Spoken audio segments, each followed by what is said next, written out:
جانم. ببینید من راجع به شبکه ولایت یه نکته هستش بفرمایید. بگم. جدیدن یه خانومی آوردن میگفت ابوبکر صدیق یه خانومه خیلی محترمانه گفت میدونی معنی این حرفت یعنی چی؟ شما با من چی میگی؟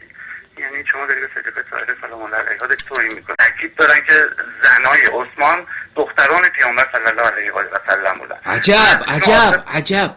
خاک بسری تا این اندازه، بدبختی تا این اندازه، انحراف تا این اندازه. چرا ساکتن؟ خدا شاهده پیش حضرت زهرا سلام الله علیها مسئولن این علمای مشهد، قم، اصفهان، اینها از سفره حضرت زهرا سلام الله علیها که میخوری از منبر شیعه اینجوری انحرافات، اینجوری تحریفات تاریخ رو گیرا علنا که ضربه بر پیکر تشیع وارد میکنن، میگوین شما چرا ساکت هستید؟ اگر شما اعلامیه بدید صحبت بکنید زندان میبرن. خب زندان برید، اشکال نداره، به خاطر امیرالمؤمنین علیه السلام.